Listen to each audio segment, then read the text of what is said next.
Wilsey is just west of Council Grove. Yep.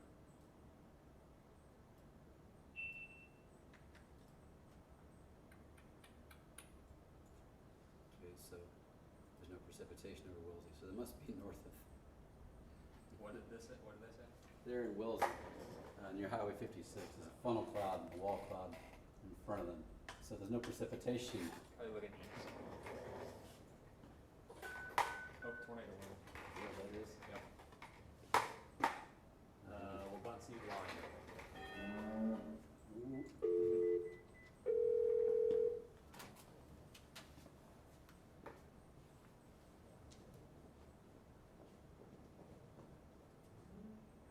Let's do tornado coverage.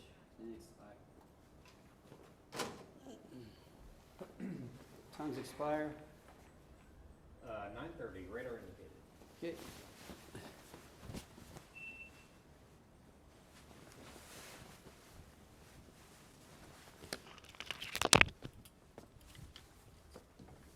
I'll get it all out in the chat. Okay. I hear you. Can you hear me?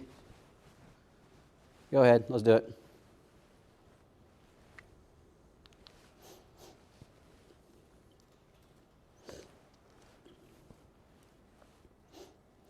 All right, we have a new tornado warning that's just been issued in the last few moments. This is for Lyon and Wabunsee County going until 9:30 p.m. We've had quite a few folks emailing in, letting us know on Facebook, different ways.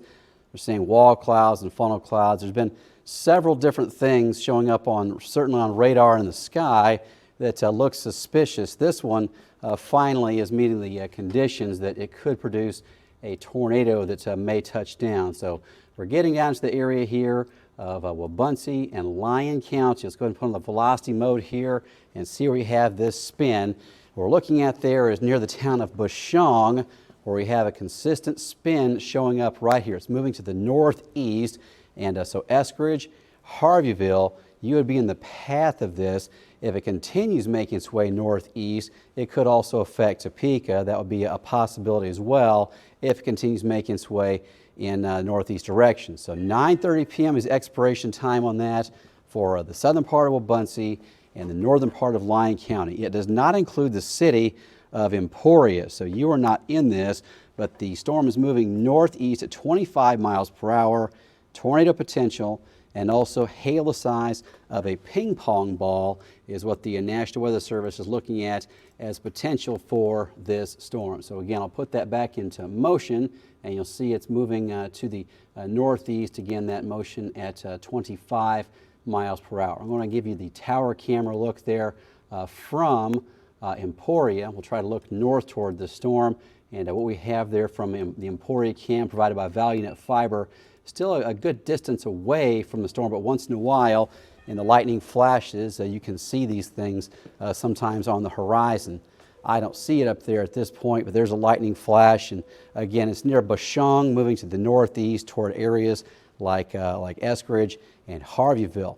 If it continues in that path, it could affect areas like Topeka an hour, maybe hour and a half from now. We have a new severe thunderstorm warning coming in for Jackson County. That's this storm right here. For Morris? Okay. All right, so Morris, another tornado warning coming in right now. Peyton telling me that, so we'll go ahead and go to this one right here. Here's the new tornado warning in Morris County. This is going to be a couple of miles south of Council Grove. There's your new tornado warning box right there behind the one that's for the Bushong area going from Lyon County into the southern part of Wabunsee County. So it's two different rotations we're dealing with in this situation. So if you're there in just south of Council Grove, we encourage you to go to the lowest level of your home and take this serious. Get under something sturdy. Staircases are a good idea. If you can get into those, or a heavy table, cover your head, and of course stay in shelter until a storm has passed by. All those things are good reminders, of course, in tornado warnings. Now we have a severe storm warning just issued for the Nemaha County area as well, so all kinds of things going on. We'll go ahead and check out the velocity mode here. I want to see where the rotation is showing up in these storms. Both of these have been consistently rotating for the last few minutes, And I'm going to go ahead and clear this Nemaha County warning off of here quickly, and then we'll loop this. And you can see the two different distinct areas of rotation that are making their way across Lyon County, moving into the southern part of Wabaunsee County shortly, and then this one moving out of Chase County a few minutes ago, now in southeast parts of Morris County. And some folks were mentioning that Reed Timmer, I was watching him as well, was following that through Chase County, and he saw some rotation on that as well. If you've heard of that fellow, he storm chases obviously all over the world, really. But if he's in our area, that lets you know that we're kind of the bullseye if we've got fellows like that that are chasing around in our area in a night like this. So right there, rotation. This is the tightest rotation I've really seen all night, is that thing right here in the northwest part of Lyon County. Go ahead and stop this and bring it back to the latest image, and we'll track it out with a cone here, give you some time of arrivals on this. We're going to take this out at roughly 25 miles per hour. If it makes it up to Eskridge, we're looking at 9:29 p.m. for the arrival time for you, 9:30 p.m. at Mission Valley School District office.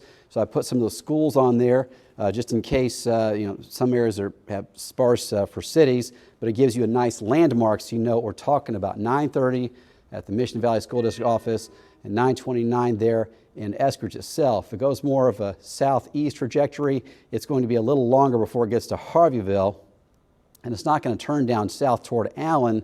We'll go ahead and clear this off here, and you'll see that we also have towns like Auburn and Topeka will be in the path of this as well. Now, there are also more storms across parts of Wabaunsee County, a lot of rain falling in Wabaunsee County at this time, and I'm not sure how that's going to interact with this storm as it makes its way northeast toward Shawnee County, but it certainly does bear watching if you're around Auburn.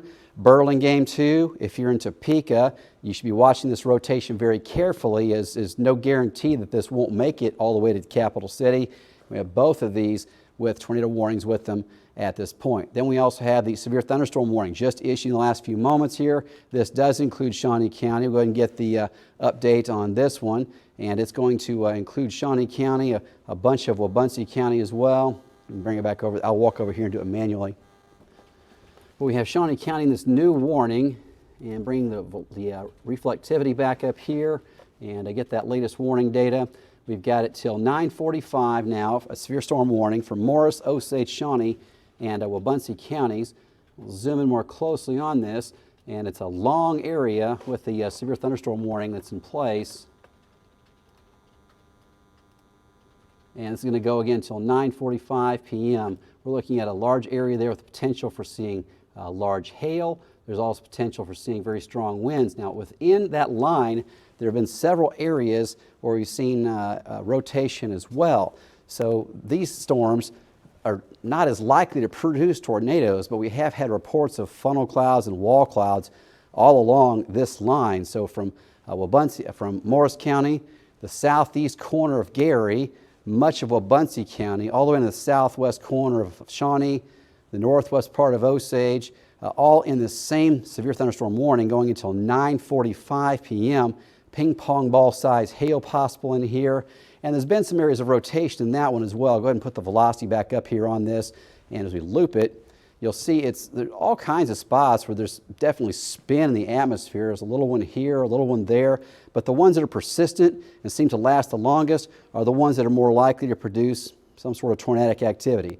This one in the northwest part of Lyon County looks like it has the most potential to me to produce an actual tornado at this time. So right there, just north of Bashong, just northwest of the town of Allen and Admire. We'll go ahead and stop it again, put it on the latest frame, and give you a distance there. So the distance from that storm, from the rotation, just north of Bashong, we're looking at maybe 3 miles at the most. And then from the rotation over to Allen, you're looking at about 7 miles, or looking at it being, didn't want to do that. We're going to bring it from the rotation all the way to Admire, about 10 miles from the town of Admire.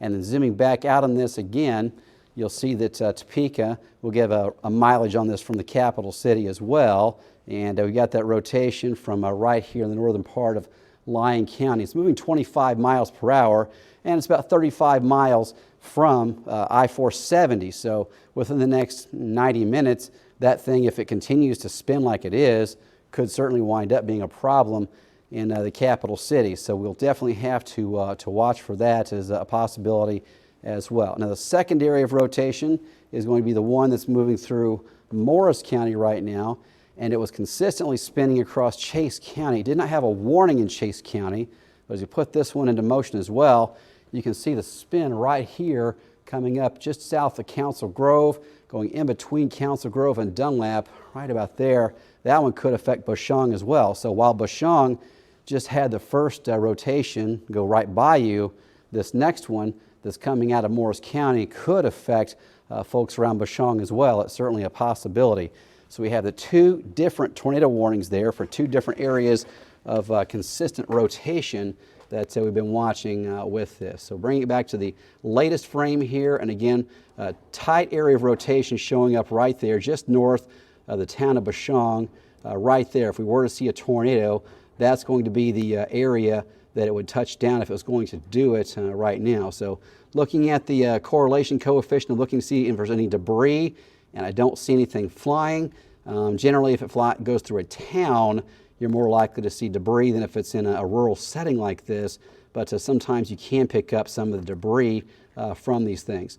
So again, we do have the severe storm warning in place as well for Shawnee County that goes through Wabaunsee County into the northern part of Morris County as well. I want to bring up the tower cameras here and show you kind of the views of this. So this is from Menninger Hill looking to the west toward the severe storm that is approaching Shawnee County from the west. And then we also have down in Lyon County looking north from Emporia toward the tornado warning. There's the lightning flash to the northern horizon. It's just far enough from that tower camera that I can't pick up a view of that rotation, although I'm sure from what's on the radar there, it most likely would be visible from a tower camera if we were close enough to it to try to get that. I'm going to try to bring up the view now from the Maple Hill area from our WIBW transmission tower, and it's still dark out there obviously, but this is looking south toward that rotation that's coming close to Council Grove at this time. You can see a very active lightning storm with that's moving toward the Topeka area, and again we do have the tornado warning with that across Morris County as well as Lyon County and Wabaunsee County also in the active tornado warnings at this point. So back over to the reflectivity mode. The warnings we have, the tornado warnings we have are right here across the southern part of Wabaunsee, the northern part of Lyon County until 9:30 p.m. So we got 28 minutes of that. And on velocity, we'll pick up the rotation again, backing it up and going forward. The area of greatest concern has been this right here. And you can see when I back up and go forward where that rotation shows up there, it's more of a broad rotation in the latest run of the radar coming around, sweeping that. It's not quite as tight as it was a moment ago. Actually it still is. Now I look at it again, right there, that's going to be the area of rotation right on the Wabaunsee and Lyon County line, and moving northeast at 25 miles per hour. So if you're in the Eskridge area, 9:34 looks like the new arrival time. If it goes more to the east toward Harveyville, it's going to be a little later than that. About 9:38 would be the most likely arrival time around Harveyville. So you do need to take cover in those areas right now if you are there. Now going back over to the Morris County storm, we'll put on the reflectivity, and you can see the hook to this. It's kind of right there just to the south of Council Grove. And if you're in Council Grove, you should be taking cover right now. The velocity on that was showing it's a fairly organized spin coming out of Chase County and moving across the southeast part of Morris County. Now I'll go ahead and circle in that path. It's kind of right through here and backing it up in time and coming back forward again. You can see that spin as it's awfully close to the town of Dunlap. So if you're around Dunlap, you should be taking cover right now. Council Grove, you should be as well, but certainly there's enough spin in there that the tornado potential is there for that part of the storm that's moving through Morris County. So with that tornado warning, it also goes until 9:30. Now we'll go back to the hail here and see how big some of the hail is with the other warnings that we're dealing with. We've got a couple of different hail cores, it looks like here. One that's right here in the western part of Wabaunsee County, southeast of Alta Vista, moving east toward Eskridge. So Eskridge is already dealing with the potential of that first storm arriving with the rotation in about 20 minutes, but you've also got this hail core to your west. And what we have to see is how these interact together when the tornado warning storm runs into the severe storm that's in Wabaunsee County, as it's all kind of going toward Topeka at this time. Just seeing an amazing lightning display right now. I'm going to bring this up for you as well. This is again from our transmission tower near Maple Hill, and this is a camera I have pointed straight south as the storm in Chase County was rolling toward Morris. I turned the camera that direction just to see if I'd get a look at it, and obviously I'm not getting a look at the tornado at this time, but what we are seeing is just an amazing lightning display there across the middle parts of Wabaunsee County, looking due south into that very powerful storm, and the view from Topeka, from Menninger Hill, looking off to the southwest, seeing the low clouds as well, moving toward the capital city, and a lot of lightning with this. Now, Topeka is not officially in a severe storm warning yet, and certainly not in the tornado warning at this point, but the severe storm warning does go all the way from Shawnee County, Osage County, and back across the corner of Gary County and down into the northern parts of Morris County. Now, Morris County actually has several different warnings that are in place at this time, and sometimes if you're listening to the NOAA weather radio, that can be a bit confusing when you've got several warnings for the same county, but you've got a severe storm warning, 3 of them actually. There's a severe storm warning for the southwest part of Morris County, you have a severe thunderstorm warning for the north part of Morris County, and you have a tornado warning for the east central portion of Morris County. You have 3 different warnings ongoing there at this time. And then for Lyon County, you've got 2 different warnings. You've got the one in northern Lyon and the tornado warning in northern Lyon, and then the severe storm warning for the southern part of Lyon County. Did I see that right just now? It looked like a radar popped on more activity just to the west of this. Maybe it's just picking up the Wichita radar as well and lining them up. I'm going to bring it over to the composite imagery. I think I just wound up picking up 2 radars at one time. So yeah, that's what I was seeing is as I got a little closer to the Wichita radar, it dropped these other storm cells on there. So we're not done with this line of storms by any means. It's going to be somewhat of a long night with warnings. There's a severe storm warning right there for Jackson and Nemaha County going until 9:45. Let's go through a few of these. So Jackson, Nemaha, 9:45. We've got hail up to the size of quarters and winds to 60 miles per hour possible with that. Again, going until 9:45 for this storm. It's the southeast corner of Nemaha, and the hail core there would be, it looks like just west of Circleville. So hail the size of a quarter possible there. And on the velocity information, we'll see if we have anything extreme. Winds could be 50 or 60, but hail the size of quarters looks to me like it's possible just to the southwest of Circleville at this point, and is moving toward Holton. So in Holton, you may see hail the size of quarters or even up to $50 within the next 20 minutes or so. The north storm here, this one across the eastern part of Nemaha and the northwest 3/4 of Brown County till 9:45, winds to 60, quarter size hail, and looking like the hail core of that is right here, just a couple of miles southwest of Fairbury. So in the distance, we'll go ahead and take that from Fairbury southwest, about 5 miles. Putting it into motion, we've got it moving almost due south, due east. So around Powhatan, you've got maybe 10 minutes before hail the size of quarters would likely start to move in. So zooming back out, then there's a severe storm warning over here as well. This one going till 9:30 for Atchison, going into Buchanan, Leavenworth, and Platte County as well over in the Missouri side. So all right, back over to the tornado warnings. We got a new update coming in from the Weather Service. They continue the tornado warning. This coming in just at this moment. Continue for Lyon, Wabaunsee, and until 9:13, capable of producing a tornado 5 miles northwest of Allen, moving east at 15 miles per hour. So they've got the motion as east at 15 miles per hour. And as this storm starts to interact with the severe storm to its north, it may continue to push it east. That's a possibility. But the Weather Service saying that they saw it as being 5 miles northwest of Allen just 1 minute ago. So from Allen, we'll go 5 miles northwest, and you've got it right there. So they're saying they've got the tornado in that spot. So this is their potential tornado, and they're going to say it's moving east at 15 miles per hour. So that means folks around Allen and Admire should be taking cover as well. Even though you're not officially in the warning, you're awfully close. Sometimes these things can turn a bit more right if it's moving due east. Harveyville, you'd be more likely in the path of this, and Eskridge also in the path of that storm as well. Peyton, you have an update over there? What do you got? Yeah, I just want to pass along kind of the information that you've been saying. Some good news that we've not had any confirmed tornadoes with these storms. These have been radar indicated rotation, but Jeremy was kind of talking about it earlier. We were watching these storms probably for about an hour.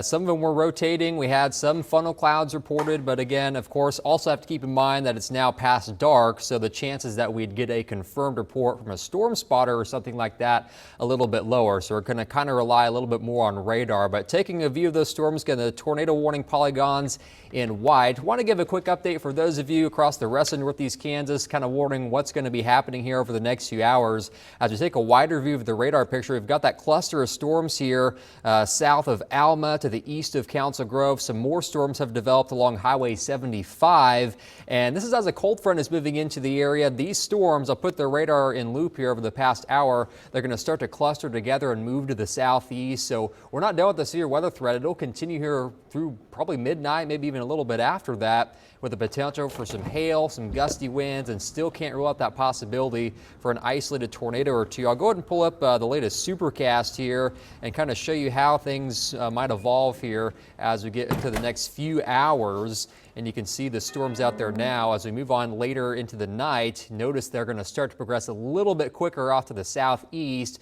So could be lasting as late as 1 or 2 o'clock in the morning down near I-35. Then after that, looks like the storms start to weaken. The Morris County tornado warning has been canceled early. So that was that westernmost storm that we were looking at.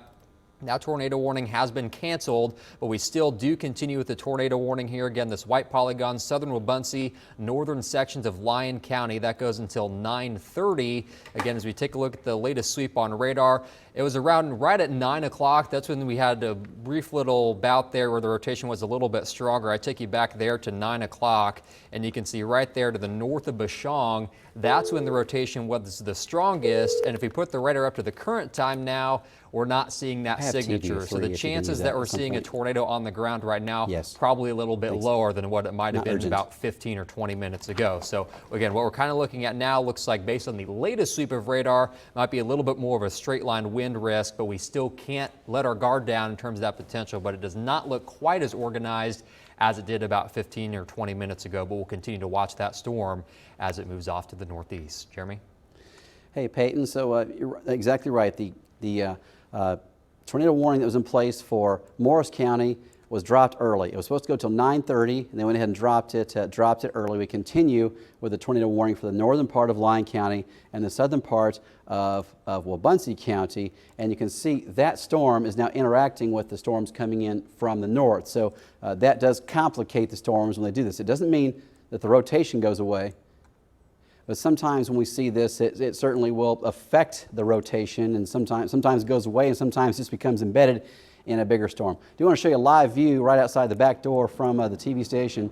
This is a live camera looking off to the west. We have the low clouds and lightning moving in, and as the storm arrives here at the TV station, we'll have a very good look at that from this live camera that's just right outside the weather deck there, and you can see the trees starting to move around. But in a few minutes, we're going to have strong winds and heavy rain, maybe even some hail moving into the city. Okay, back over to the radar here. I want to check out the hail core on this storm. So we have some large hail that's located within this, closer to Alta Vista, a few miles southwest of Alta Vista, close to Volland at this time. So zooming in more closely, this is the area right here with a larger hail that's within the storm, could be up to the size of a $50.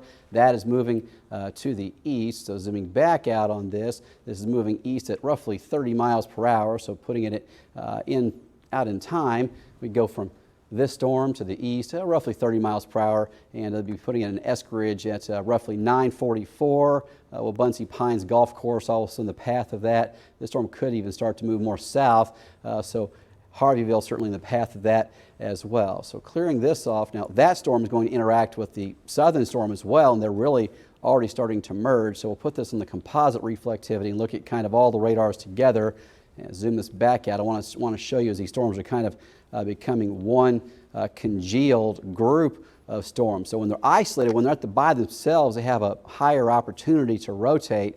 When they become kind of linked together, a big area or a line of storms, it's hard to make the whole line rotate in an organized fashion. So you can see that southern storm that was out by itself, spinning, and now it's getting yanked into the storm that's around getting closer to Eskridge and in the middle of Wabaunsee County. So that is going to give that rotation a harder time to continue. And you can see now you basically got precipitation for about 40 miles across there from almost to Auburn at this time to just north of the Americus area. So zooming back out on this, we'll check out the velocity on this again, and the rotation was showing up right there just northwest of Allen is where it's showing up the best now. A few moments ago it wasn't quite as organized, but it looks like it's kind of becoming more of a rain wrap situation as the rotation seems to be doing okay, even though it's merging into this other storm cell. So the Weather Service did mention in their last update this is probably going to be moving east at 15 miles per hour.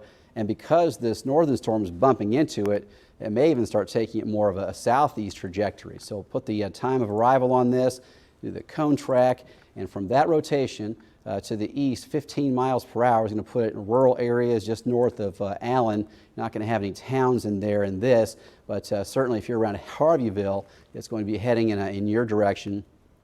And I'd be ready in Harveyville to take cover. I'd be ready in Burlingame too in case this comes in your direction. All right, back over to the reflectivity, and we have the severe storm warning still in place that includes parts of Shawnee County, parts of Osage County as well, going until, it's the northern storm I want to show you here, this one, going until 9:45, and it goes all the way to Morris, Osage, Shawnee, and Wabaunsee. Even the sliver of Gary County is included in that one. Now, zooming back out on this, you can see it's a big area with the storm, and it's not kind of the end. We have more storms lined up all the way down to just about Wichita that are moving through as well.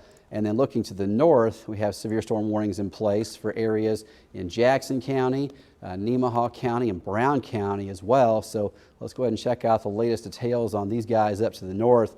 Nemaha County into Brown County, you've got hail the size of quarters, winds to 60, located near Morrill was the last report, but certainly it's moved since then. So the velocity on here, this is not a rotating storm by any means.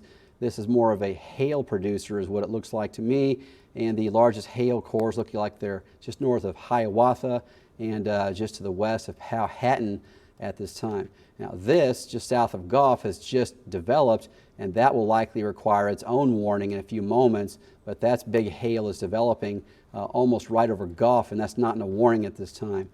This storm that's over Jackson County has the capability of hail the size of quarters and winds to 60, and that hail core is very close to Circleville at this time. And then down to the south, again, we have these couple of different storms that are clustered together, including that rotation that's just northwest of the town of Allen at this time, and that could produce a tornado really at any point.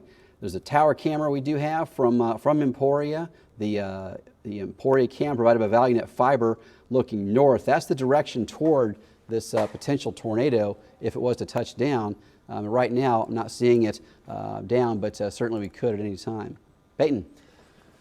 All right, so yeah, Jeremy, we'll continue to watch the tower cams here. We were talking about that in that last scan of the radar, northern Lyon County, the rotation ticked up a little bit. The newest scan came in, and it's not quite as impressive as it was in that last scan a few moments ago. Well, actually, there we go. There's the new scan, actually. So looks like this area here to the northwest of Allen, I'll put a distance measurement on it here for you. That's going to be about 4 or 5 miles to the northwest of Allen. It's the area of rotation that we're looking at that might be another circulation that's trying to develop there. I'll circle it on there. That's going to be to the north of Bashong near Allen. Let me go ahead and clear things off, and we'll see over the past few scans which direction that's kind of moving. And notice how it just briefly developed.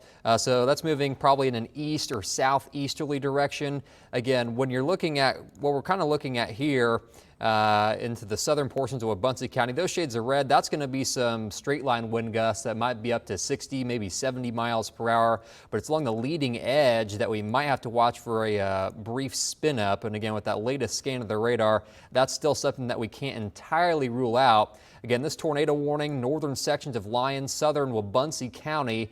This goes until 9:30. Now, this again does not include Emporius. If you had a weather radio, maybe it went off. This is well north of town, fairly rural areas here in the northern sections of Lyon and southern Wabaunsee County, but a storm that we will have to continue to monitor pretty carefully. Let's take a look here. We got a new severe thunderstorm warning. That's going to be for portions of Marion and Chase counties. The storms there around Cottonwood Falls along Highway 50 starting to strengthen. That's mainly a hail and wind threat. And then as Jeremy was talking about just a short while ago, the storms along Highway 75, those are also mainly a hail threat. So Holton, you're under a warning. Hiawatha, Sabetha, those storms, a potential maybe for some quarter-sized hail. Honestly, though, here in Holton, those storms look like they've weakened, so we're probably not seeing much in the way of hail. We'll put the hail indicators here on radar, and as Jeremy was also just mentioning, it's that core there to the southwest of Goff. That's where we're most likely looking at some hail that might be up to about quarter size right now. So again, those storms up along Highway 75 continue to weaken. Looking here into Shawnee County, we've got some showers moving into the southwest part of the county. I'll go ahead and put the lightning indicators on here, and you can see some lightning, but that storm is moving off more to southeasterly direction now. So it looks like the most intense portion of that line will probably stay to the southwest of Topeka. We can look at the wind mode here on radar. And again, most of the strongest cores of the wind are now here in this area, northwestern sections of Osage, northern part of Lyon, eastern Morris, southern portions of Wabaunsee County. This area here is where you could be getting some wind gusts, maybe up to around 60, 70 miles per hour. And it's also the area that we'll have to watch possibly for a couple spin-ups to continue to develop. As far as hail threat, again, not much in the way of hail. Northern Lyon County, but we see some of those shades showing up in the northern parts of Morris County, just north of Council Grove. We'll sample what the radar is indicating the hail size might be there, and that's indicating maybe some $50 to ping pong ball size hail to the north of Council Grove. And that storm continues to move off in a southeasterly direction. So heads up in Council Grove, you might be looking at some large hail here in about the next 10 minutes. Jeremy? Thank you, Peyton. Denny, if you're in there, can you take TVU3 and let's look at the lightning outside the station at this point. We've got the severe storm that's getting closer to Topeka. Now, the last few hours, we've been seeing these storms. New tornado warning for Lyon County. Lyon County, okay, new tornado warning for Lyon. We've been watching a lot of the rain actually dry up before it makes it into Topeka or Shawnee County. It's been going on for a few hours, but now the atmosphere here looks like it's becoming more unstable, and this latest storm likely should move in, bring very heavy rain to Topeka, and likely lasting for a few hours. Could be up to an inch of it before 2 o'clock in the morning. So that's the live look we have outside, and we'll be watching that again as the stronger storm gets here in the capital city. Let's check out Lyon County, and as Peyton just mentioned, we have a new tornado warning, and this is not the same area that had the tornado warning a minute ago. This is a different rotation, and this is going to be south of Bashong now. So we'll go ahead and check the velocity mode here, and that's it. It's going to be this rotation right here near Bashong. So that's the new area with kind of a hook echo showing up there, just north of the town of Americus at this time. So if you're in this area, you need to take cover. Something else to notice about this is the direction of motion. Now, the other tornado warnings we've seen, even the ones just to the north, I'll show you. I can just show you right now.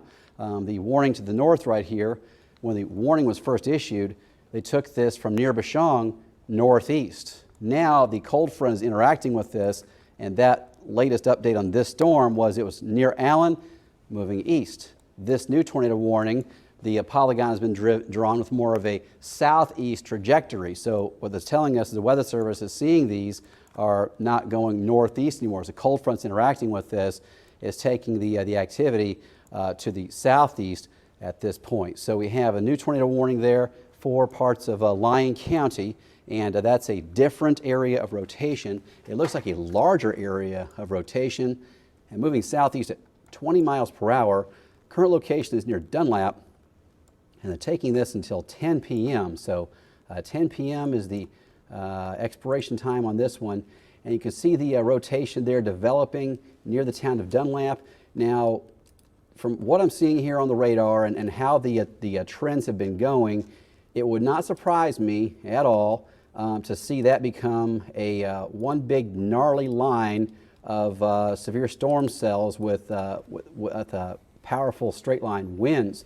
So I'm going to tell you right now, we have the rotation that's showing up there on the radar just to the east of Dunlap. That's at this moment. So back in the velocity, you've got the potential for a tornado right here, moving southeast at 20. So we'll do the cone track from the rotation, give you a time of arrival. We've got Americus at 9:50. If it goes more to the southeast, we're not looking at it going across the towns. It's going to be west of 99 in rural parts of Lyon County. Just got an official report from 8:50 p.m. that a tornado touched down 8 miles south of Council Grove. That was 8:50, so that's a while back. But okay, so back here on this one, what I think we're going to see happen here is this line of storms is going to congeal into one line and likely start marching southeastward, probably picking up some speed and become more of a wind damage event. But that said, that's not going on now. That's likely to happen here in the near future, is this activity from near Topeka or close to Auburn, extending across Morris County, extending down into parts of Marion McPherson. That's probably going to start racing southeastward, and that's what we've seen on Supercast. The HRRR version especially has been indicating that southeast dive and it happening at about this time. So that's what we have is most likely going to happen. So if you're in Emporia, it looks like that tornado warning doesn't actually cover the city limits of Emporia. I'm going to go ahead and bring the Emporia camera up there, and we'll be able to watch this as a powerful line of winds likely moves through. That's a new severe storm warning. All right, so back over to the tower camera. This is what I want to show you here. This is it. So we're looking to the north from Emporia now, and because this storm is moving southeast from the Dunlap area, this one has a much higher chance of us getting a look at this funnel, and I can see what looks like a lowering there, but a little high in the sky, so I have to keep an eye on this, kind of looking off in the lightning, and there's a monitor off on the side here. That's why I'm stepping kind of closer off to that to see if I can pick it out in the lightning. But again, it's a tornado warning that includes a big chunk of Lyon County, and it's coming from the Dunlap area, moving to the southeast at 20 miles per hour. So again, that's the ValueNet fiber providing the Emporia cam, looking to the northwest, and you can see the tower there on the left side of the shot. That's what it's mounted on, just south of the Hostess plant, and it's very close to the intersection of Industrial Road and Highway 50. So that's where that thing is actually located, and we're looking north from Emporia into that severe storm with the potential of producing a tornado. The rotation again showing up near the town of Dunlap and moving to the southeast. So a new warning just being issued in the last couple of moments. This is probably going to say a lot of what I just mentioned about the straight line wind potential. You can see the Weather Service just dropped this new warning on here that's going to go out well ahead of the line of storms, and I'm willing to bet you that's going to say that strong straight line winds are expected with this line. So let me sit down here and I'll go ahead and read the official report for it. And Weather Service, all right, that's the tornado warning part. I want to see the actual severe storm warning that just came up. Okay, so 60-mile-per-hour winds and quarter-size hail possible over that long area. And they're not mentioning anything higher than 60, but don't be surprised if we start getting some reports or upgrades in there. And this rotation is actually more impressive now. Look at this. As we check out the velocity mode there near Dunlap and Bashong, that is really winding up now. So, okay, if you're in Emporia, you need to be taking cover. Neosho Rapids, Redding, you're taking cover right now. You've got a few minutes before this arrives. I want to see if the speed on this is actually playing out right. They've got it moving with a forward motion of 20 miles per hour. I'm going to read that again. Southeast 20 miles per hour, arriving around Americus at 9:40 is the time they have on this. But this is going to be a nasty storm, tornado potential, but certainly a wind damage event out of this at a minimum for what I'm seeing there on the radar now that I can loop that back and forth a couple of times now that it's kind of showing itself. A couple of minutes ago, 9:17, it was no big deal. We had a little bit of spin at 9:25, and now you can see those brighter colors showing up there on what looks to me like a potential for a wind event that will move through these areas. Let's check out some samples on some wind speeds there.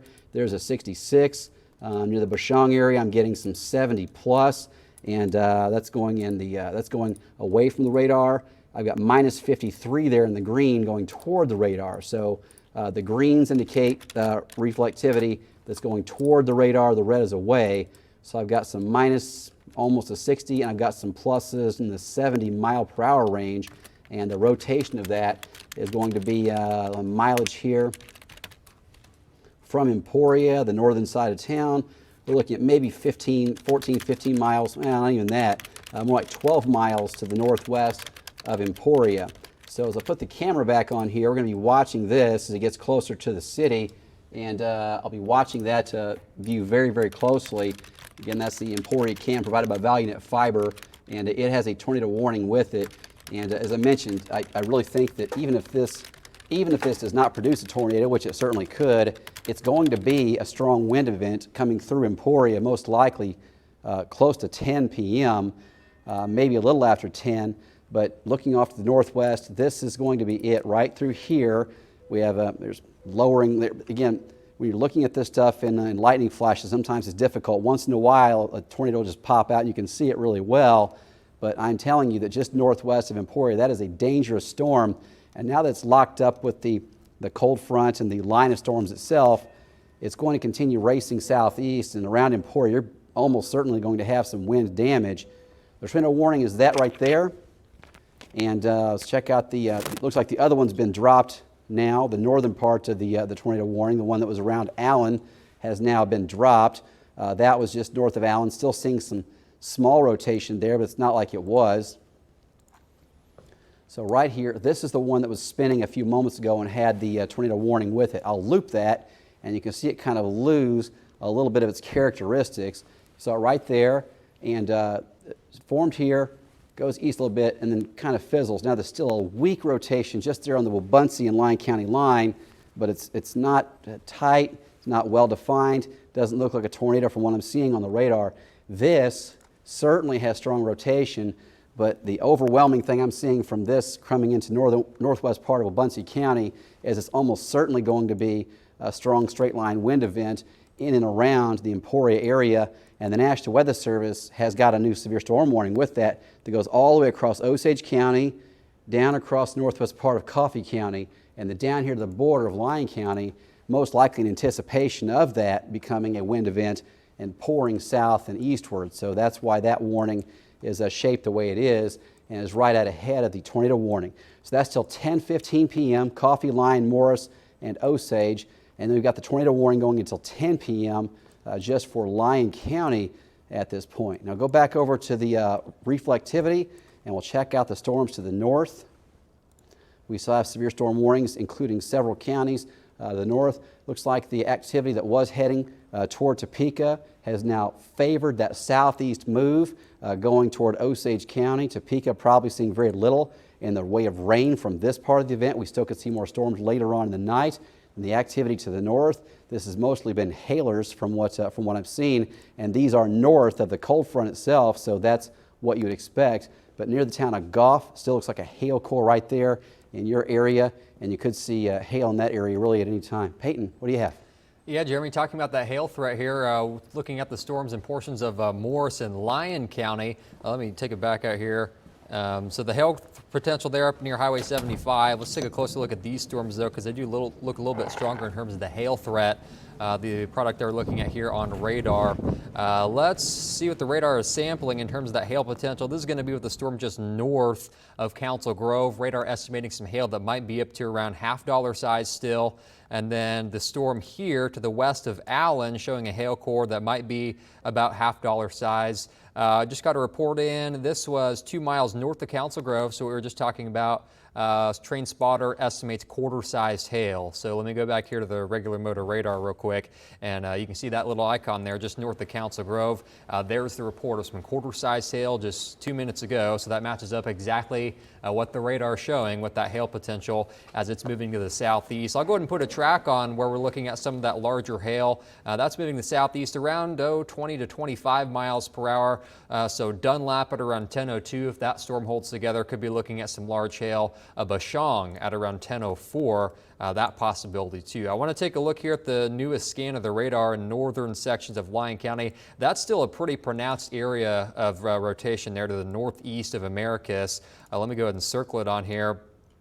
Just a few miles to the northeast of Americus. If we're going to see a tornado, that's where it's going to be. Now, we've had several storm chasers out in this part of Kansas today. We've lost that daylight, but we're relying on the lightning flashes now to see if there could be anything. I've been checking the reports on Twitter. I haven't seen anything new recently, but that is certainly a pronounced area of circulation. Let me go ahead and put an updated track on that area. Let me just kind of take a look at the movement on here to make sure that's still kind of movement in its southeast direction, and that's kind of what it's doing.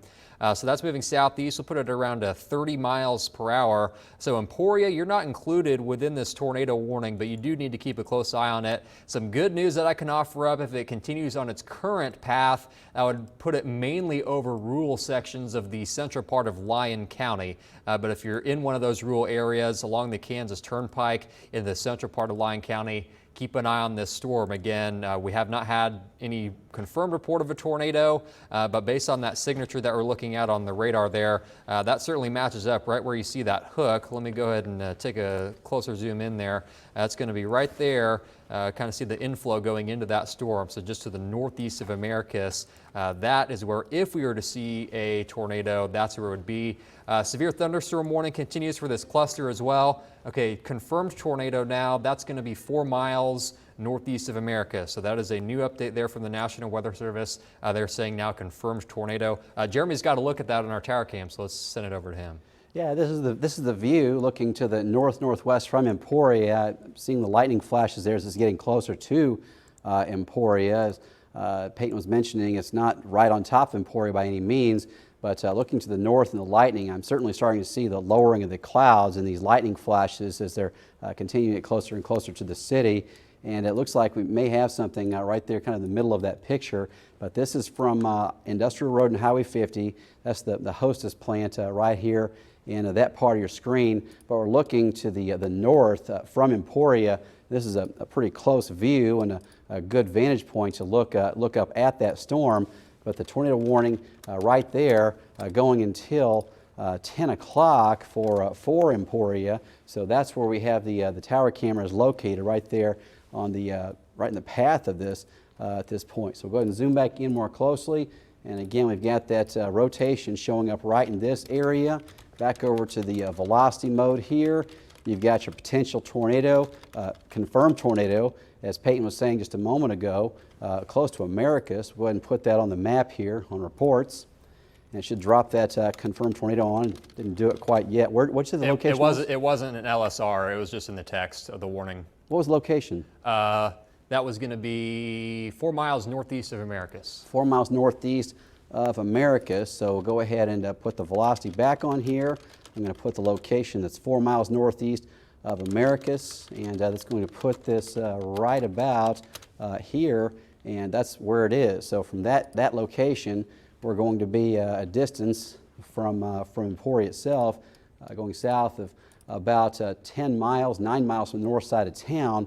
So moving southeast, so that's where it's located. So if you're around Emporia, even if the tornado itself doesn't go through town, wind damage probably will be common in town. When you look at this, the rotation on this, the back side of it, over here is where you have the winds coming in from the north. So it's going from south to north on the right side of it and coming from north to south on the left side. So Emporia, you'll get that rear flank downdraft or the very strong straight line winds almost for sure out of that. It'd be difficult for me to imagine that the town of Emporia doesn't get some strong winds within the next few minutes from this. Was the speed on this still 20 miles per hour? There's 30 30 now. miles per hour now. Okay, so let's go ahead and get the time of arrival on this for that strong straight line wind to get into Emporia itself. So we've got the leading edge of the stronger straight line winds right about there. We've got 30 miles per hour is what they're going to go with on this. So we'll be looking at it getting to the airport, into Emporia itself, 10:03. Emporia Municipal, that's the airport just south of town, 10:12 p.m. Take you a little farther over here to the southeast. We're looking at it going through Quaker Valley School, 10:06, Rinker School, Central School in the path as well. I put a lot of these schools on there just in case there aren't towns in the area, and most people know a school close by. And even if you don't know what county you live in, people do know what school they're close to. So Reading, 10:14 p.m. will be the arrival time if it takes more of an east move there. So that's where it would go if it's that's the time of arrival. It goes a little more to the east. But again, from the tower camera there, looking to the north from Industrial Road and Highway 50, that's the Emporia cam, again provided by ValueNet Fiber. And we've seen some lightning flashes there over the horizon that do illuminate this thing at times. I'm stepping off to look at a higher resolution TV over here, just out of the shot, so I can see if I can pick this thing out. But certainly, you're going to see strong straight line winds moving through Emporia. 10:05, maybe 10:05 p.m., almost right on the dot, is when this should arrive. Potential for a tornado there. Now, the city of Emporia is not in the tornado warning, but you are in a severe storm warning, and I would encourage you to be ready to take tornado safety precautions or to do it right now. You're close enough that I would go ahead and take shelter in Emporia right now, lowest level of your house. Get away from walls, get away from windows, certainly get under something sturdy if you can. And there we go, got a decent look from the lightning shot there, but difficult to pick it out. It's still a few miles away from Emporia, so difficult to pick it out yet. Peyton, go ahead. Yeah, and while you're talking about that straight line wind threat, Jeremy, I got the radar pulled up here with some of the velocity information. So this is the wind mode of radar. And where you're seeing some of those shades of bright pink, kind of orange there around Allen down through Americus, we'll take a sampling here of what the radar is indicating the potential is for some of the stronger wind gusts. Let me pull it up here. So this is going to be just to the east of Allen. Radar indicating maybe some wind gusts there to 73 miles per hour. In Allen right now, 65. We go a little bit farther down to the southwest along this line. In Americus, that's showing about a 69 mile per hour wind gust. So it's this straight line wind threat that'll probably be of greater concern because it covers a wider area. We still have that tornado warning in effect, but straight line winds, you know, that can cause significant damage, and especially when you're looking at winds this strong. So we put the regular mode of the radar back on here, and Jeremy just got a track on it. I'll go ahead and put a line track on that here too as it's moving to the southeast. Speeds around 30 miles per hour. Let me clear that off so I can get the correct timing information. We'll kind of back things out. These storms have started to pick up in speed, and that's kind of what we were mentioning earlier. Now that they're forming into a little bit more of a cluster, storms earlier today were pretty slow to move, but now they're going to start to pick up in their forward movement. So again, Emporia looks like here in about the next 10 minutes. Be prepared for some of those stronger wind gusts. Reading at around 10:06. Lebo, this will likely hold together. I don't see any reason why it would weaken. So 10:31, that's when you could be looking at some of the stronger straight line winds. As far as the tornado potential, if you look at the newest sweep of the radar, it doesn't look as impressive as it did a couple scans ago, but I still think if we were going to see something develop out of this, it would be to the south of Allen now. Let me go back in a few scans here, and you can see earlier, this is at 9:42, the rotation was a little bit more pronounced there to the northeast of Americus. If we look at things now, it's not quite as significant as it was, so the straight line wind threat is crossing the Kansas Turnpike right about now, but if we were going to see a tornado to develop out of this, it would be somewhere along this leading edge of the line. I'd say right there just to the west of the Kansas Turnpike there, south of Admire. Let's take a look at the hail potential here, because you don't want, you know, large hail with winds this strong. We can see what the radar is indicating. Yeah, it's showing maybe some large hail with this too, so that's a second possibility. Hail might be about 1.5 inches in diameter there with that core to the west of Americus, and around Allen now, maybe some hail up to quarter size, so maybe some wind-driven hail. Of course, when you get the straight line winds like this and a hail threat too, that can sometimes blow into the side of the house, causing a little bit more damage than it otherwise would if it weren't quite as windy. So that's going to be a concern too. So a dangerous storm here moving across Lyon County. This is going to probably clip the southwest corner of Osage County, and we do expect that this will likely hold together. So if you're in Coffee County, Burlington, the New Strawn area, within the next hour or two, this cluster of storms continuing to move off in that southeastern direction. We've got some more indications of heavy rain, probably some strong winds too around Council Grove. If you're wondering what's going on, the strongest winds now look like they're moving to the south of town, so should start to quiet down in Council Grove here in a little bit. But again, this still remains a powerful line of storms as it's continuing to move off to the southeast. Jeremy? All right, Peyton, I've turned the tower camera there in Emporia, the Emporia cam provided by ValueNet Fiber, a little more to the northeast. So there's kind of the area where Peyton's mentioning that if we had a tornado touch down at this point, it would be kind of over here. That's where that rotation appears to be. Now the strong straight line winds, there's a flash of lightning there. Watching this, see if we see any wall cloud or funnel cloud or whatever we've got there.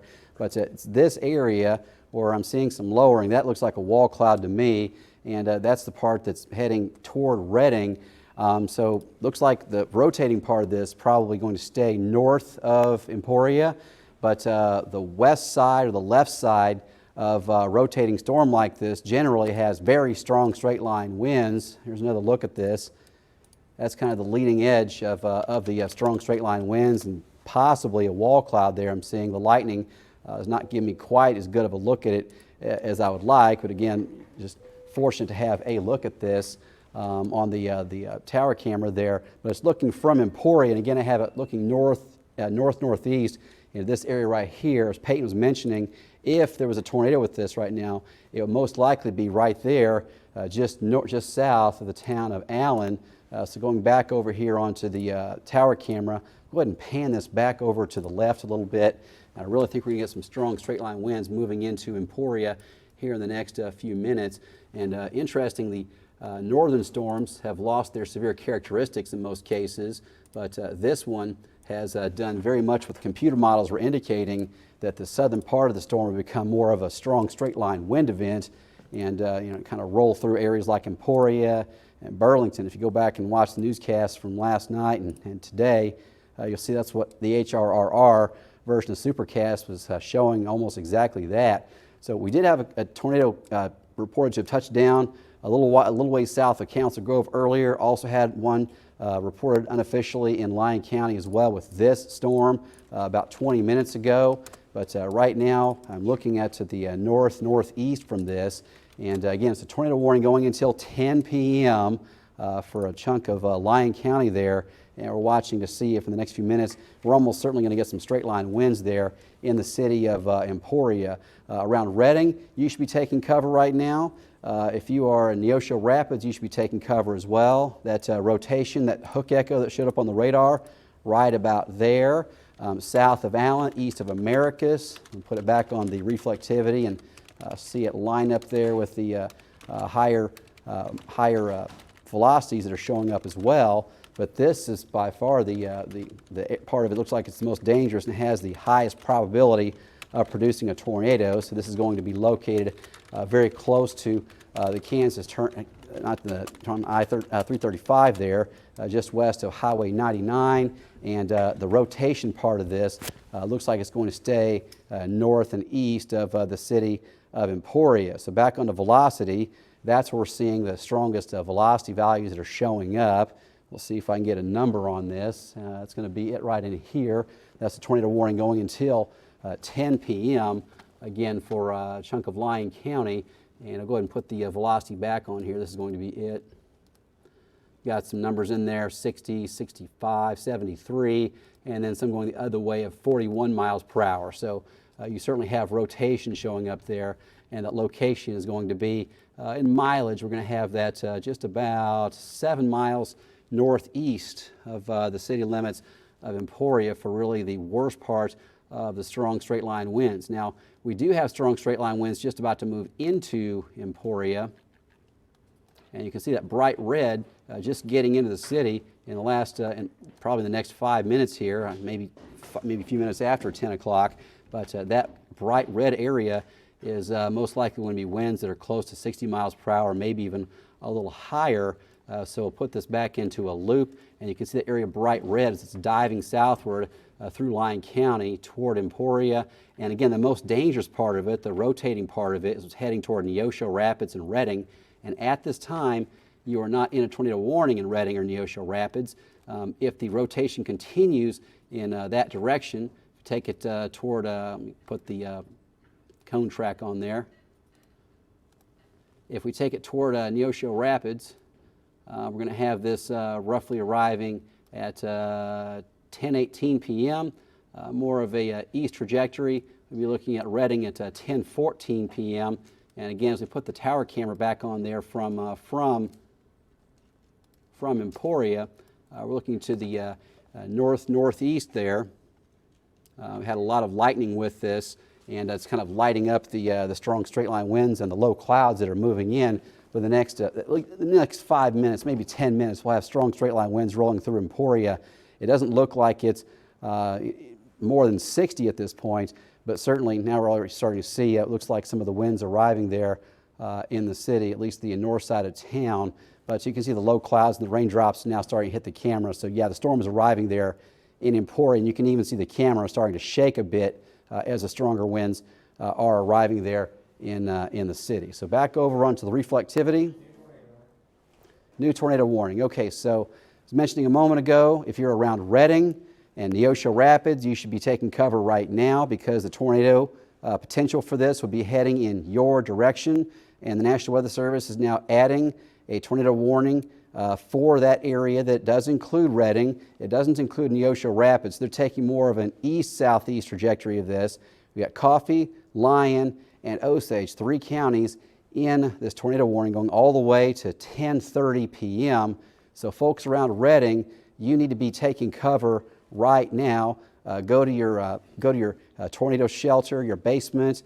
Do what you can to stay safe from this, as it is a dangerous storm. It's going to have very strong straight line winds at a minimum, but you do want to make sure that you are taking your safe precautions around Redding, as this thing is going to be moving through. It has a rotation on it for certain, and some of the inbound and outbound winds look like they're 80 miles per hour in one direction and 50 in the other. So it is certainly a tornado potential that could touch down there around Redding kind of at any time here as it moves in.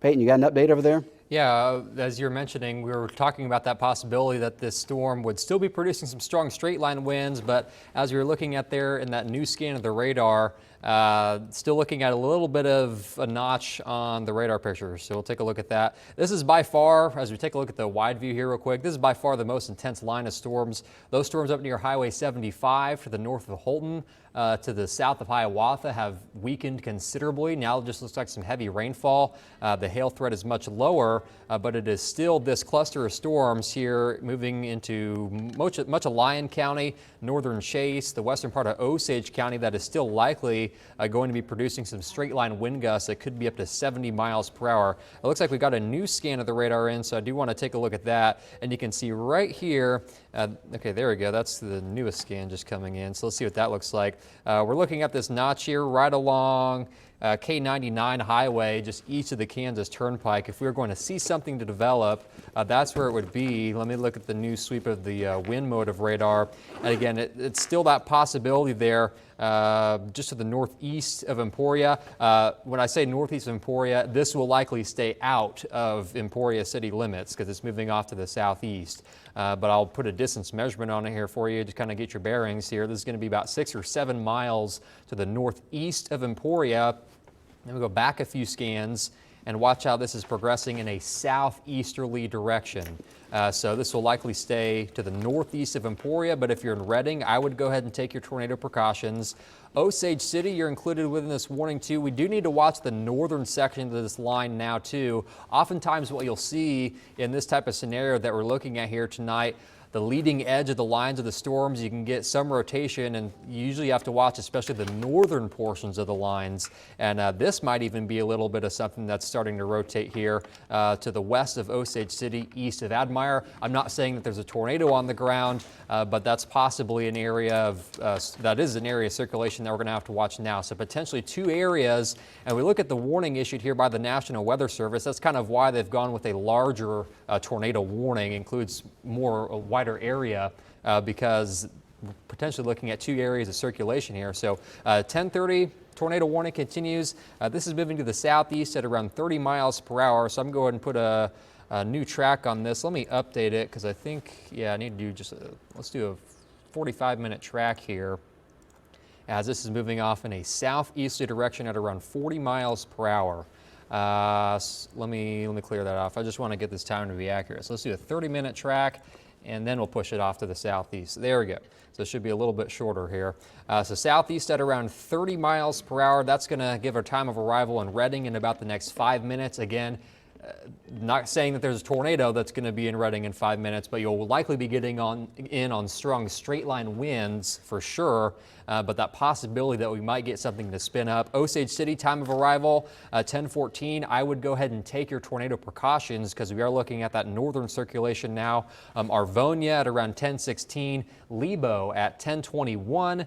And then if that holds together, which it will likely will, 10:27, an arrival in Olivet. This part of northeast Kansas has really not seen much in the way of storms today. We did have some hail in Emporia earlier this afternoon, but what we're looking at here again is straight line wind potential in an area of Kansas that has not seen much storms, which means there's still a lot of moisture, a lot of instability in place, and that threat continues. So you're watching 13 News at 10. Again, the news right now is weather. We're continuing to watch severe storms. Let me go ahead and give you a wide overview for just tuning in here to our coverage tonight, kind of what's going on. We've been talking about this over the past few days, that possibility for some severe weather. What we're looking at now is the most intense portion of this line of storms is along the Kansas Turnpike. So Emporia is at highest risk for some straight line winds. Osage City, Lebo, Olivet has that potential for a spin up tornado. And then scattered storms here along Highway 75. Those are just producing some heavy rainfall. We did actually get a report here. I want to see what that is. Looks like a flood report. We can see, pull up the latest information on that. That's going to be near Whiting. So this is a report at 9:54, flash flooding being reported near the town of Whiting. Water is flowing over the roadways. So this is also something that we're going to have to be on the lookout for as flooding potential. We can see, let me look at what the radar is estimated here in terms of rainfall, and then we'll get back to that tornado warning here real quick.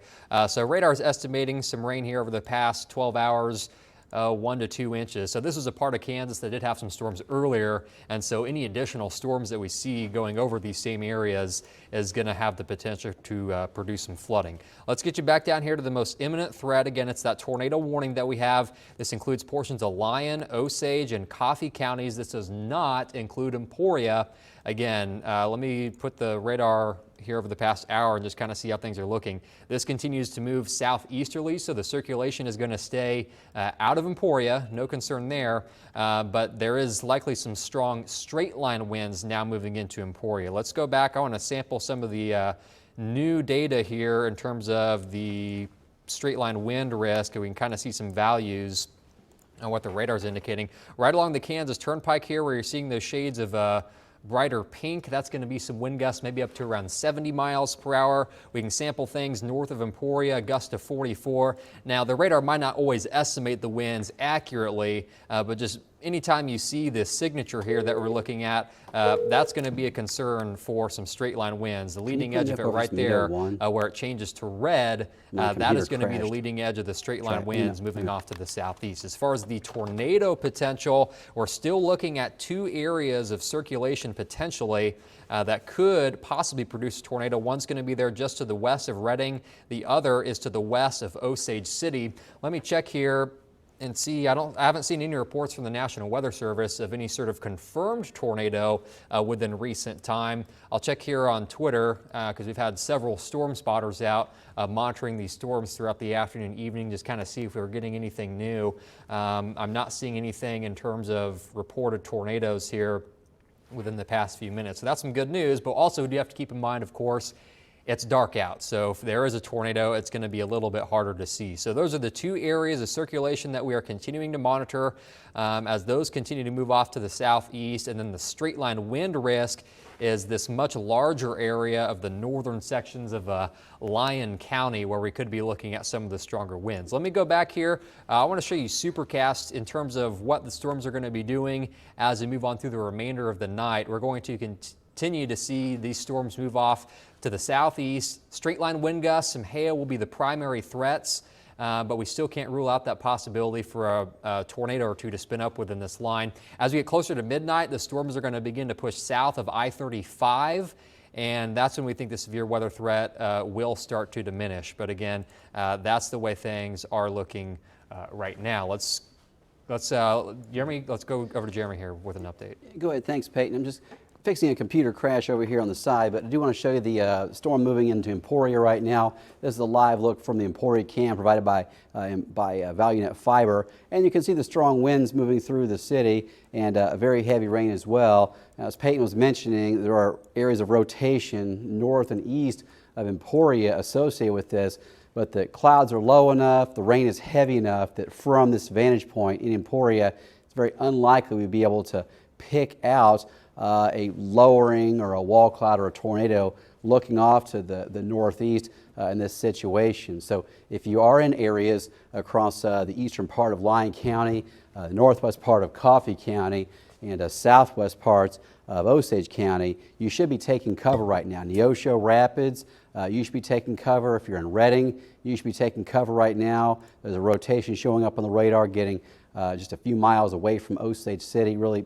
anybody in that area should be taking cover right now as this moves through. Now, in Emporia, it looks like these winds may be as high as 60 miles per hour. We had a report earlier from a previous round of storms of hail the size of quarters in town. Actually, I had a report of bottle cap size hail, which is a new one. I'd never seen that before, but somebody did officially report that today. But that was a report from the earlier storm that moved through Emporia. So keep in mind that first storm not only produced some hail, but also produced extremely heavy rain. So the potential for seeing flash flooding is going to really begin to show up as we go through the evening hours. Now we get more of this rain kind of on the same areas that have been hit kind of time after time here. All right, so Denny, I've got the Max 1 working appropriately again. If you go ahead and bring that back up, that would be great to play on this. Just took a little while to get the thing fixed. So if you bring it Max 1 when you see it come back up in your window there. All right, so when it comes back up from black, there we go. All right, so I brought it back to life. It took a while, but all right, so around Emporia, that's how it looks now. The strongest of the winds are probably north and east of Emporia, judging by what the velocity mode has been showing. Now from Topeka, the tower camera here from Menninger Hill, looking off to the southwest, you can see very active lightning storm.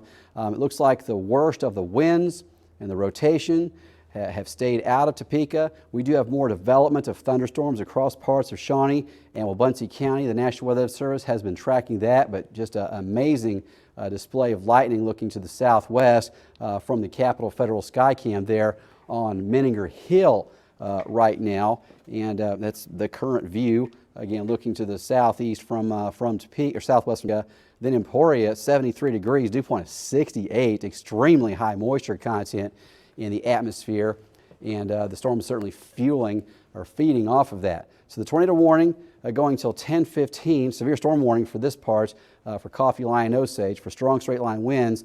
The tornado warning going until 10:30 for Coffee, Lyon, Osage for this part of the storm. And you can see along this leading line of the stronger winds where you have kind of a notch sticking out, another one here, another one here. Sometimes you can get multiple rotations developing on lines like this, and most likely that's what we're going to be dealing with here. These are not, it's not storms producing, it's not a typical supercell. It's the whole thing is rotating in this one spot with a hook echo. Those are more simple to track. Situation like this, you get, there's a notch with a rotation, there's a notch with a rotation, there's a notch with a rotation. Any one of those three things could potentially be tornadic, so you have to watch all of those as they move through, and you have to take cover if you're near any of these, because each one of those is potentially dangerous. And the Weather Service adding a new warning on there for a larger area. I'm going to see what this one says. So we've got a severe storm warning till 11 o'clock now. That includes Coffee, Lyon, Osage, and they're going with 70-mile-per-hour winds. So again, this is playing into almost exactly what the computer models were indicating earlier, that we would start seeing an outflow, strong wind event get going after the sun went down, it would get a bit more organized as a congealed outflow situation. All right, so we got a rotation up here west of Osage City. That's going to be just about 6-7 miles west of Osage City. And down the line, we've got strong straight line winds near Redding, possibly some spin there. If you're in Redding, I would be taking cover right now. The winds in there from our velocity, I'm seeing 85 now. Have you seen anything that high showing up on? Not early. Well, yeah, that's right now, but not earlier. Okay. That looks about right. So that's the highest. That's the highest number I've seen so far. Is that, and that number would not surprise me. So if you're there around Redding, zoom more closely here, and so if you're in the Redding area, Osage City, Olivet, Linden, you should be ready for very powerful winds. When you're getting up to 85, you're talking about something that's closer to hurricane force, and it's not that far from the radar tower. I was going to say it's getting farther from the radar tower, which makes a difference, but we're only 25, 28 miles from the radar, so we're not looking that far up in the atmosphere. But still, if you're there around Redding, I want to see one more scan that shows me the wind's that strong. But if you're in Redding, you don't need to see into the scan. Go take cover right now. If the straight line winds are 85 miles per hour, that's certainly a tornado force at least.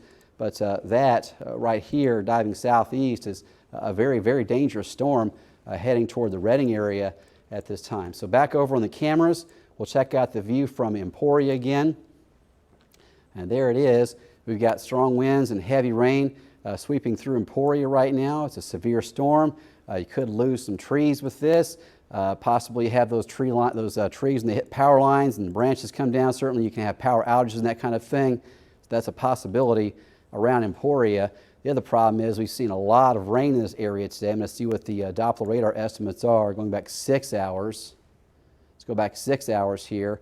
And you've got some areas up here around Allen and even over to Council Grove where you're easily 3 inches of rain or more.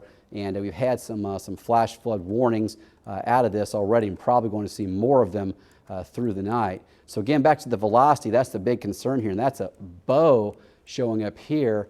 My goodness, that's a very strong storm that's moving through the Redding area right now.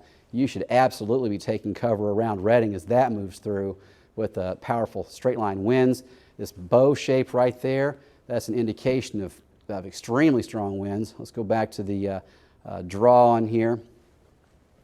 And this is the bow shape I'm talking about right here. When you get a shape like that, what you're going to have is the winds are coming from this direction, and they can be different variabilities of how strong it is. It's not always a bow segment means wild winds, but in this case, the velocity mode is showing us that this could be in excess of 80 miles per hour right in the area we're seeing the bow, right in an area the Weather Service has said, hey, we're concerned enough to put a tornado warning on this for you. So around Redding and Arvonia, you should be taking cover right now. If you're in Lebo, you should be taking cover immediately. To Olivet, you should be taking cover at this time as well. I'm going to get the Weather Service comments on this again, see what their forward speed is, and see if we can match it up as well. So they've got this moving east at 30.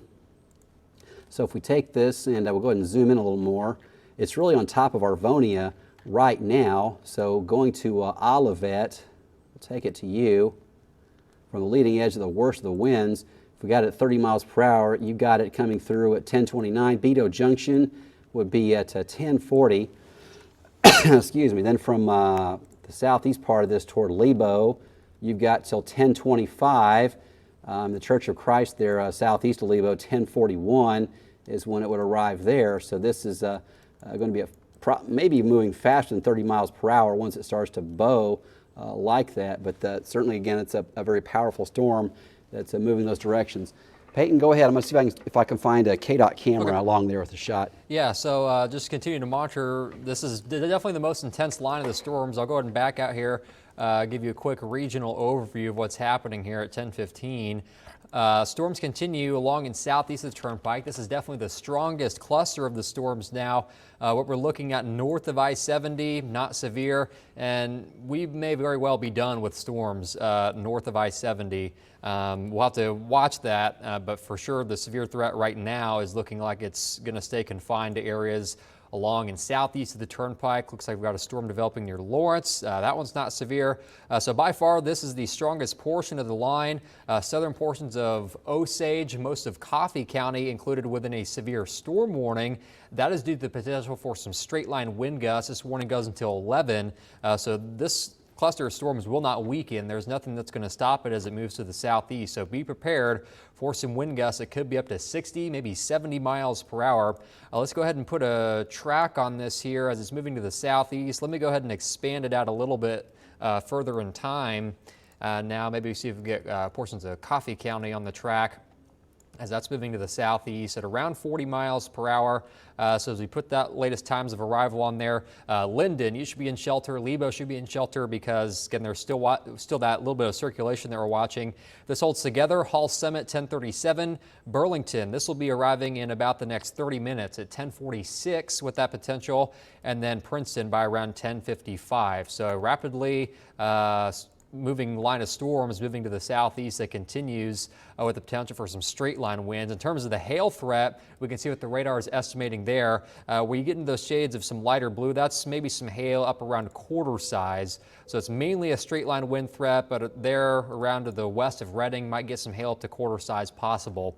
Let's go back here into the tornado warning. And if you're in Reading, Osage City, Lebo, Olivet, Linden, Arvonia, stay in your tornado shelters. Again, it's been some time since we've had any report of a confirmed tornado, so that's some good news right now. It's just based on radar.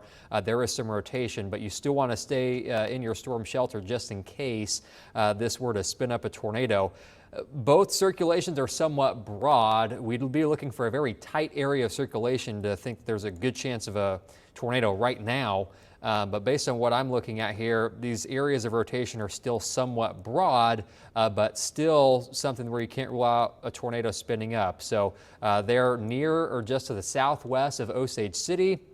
Then to the west of Lebo, we can put a distance measurement on these. So from Lebo, that circulation is about 5 miles to your west.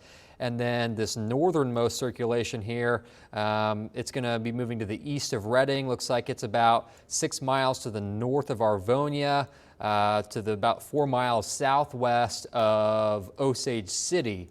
So those are the two areas of circulation that we're watching. So if you're out ahead of this storm, stay in your storm shelters right now as this storm continues to move off to the southeast. Let me go ahead and, well, we already did the track. I want to see also, these storms are producing a lot of lightning, pretty noisy with the strong straight line winds, lots of lightning. We turn those indicators on here. That gives you an indication of how strong the storms are too. When you see this much lightning, we can see what the radar is sampling here with this eastern storm. This is the number of lightning strikes in just the past 5 minutes alone, 79 lightning strikes there. So that gives you an indication that this is an intense storm that continues, and that's based on what we're looking at on radar too. If you're in Emporia, you had some of the stronger winds move through earlier. I am watching this storm here in Chase County. Let's see what the wind mode looks like here. Any storms here on the southern part of the line especially we're going to have to watch. Yeah, there might be a little bit of some broad circulation there to the southwest of Cottonwood Falls. So we do need to watch that storm as that's kind of moving in a little bit more of an easterly direction now. This is the past hour of radar data. So we'll have to watch that storm as it moves into the western sections of Lyon County. Flash flood warning has been issued. This is for portions of Morris into Wabaunsee County till 2:15. Let me see here. That's just PSI hail report. So let me go back here. We can go look at the radar in terms of what it's estimating in terms of rain. Yeah, this area that you're looking at here, northern Lyon County, that's where the flash flood warning has been issued. I'll put a few values on here. Yeah, radar's estimating rainfall amounts, 2 to 3 inches here with this storm. So that's why the flash flood warning has been issued as that's moving off to the southeast. Let's go over to Jeremy. He's got a video here.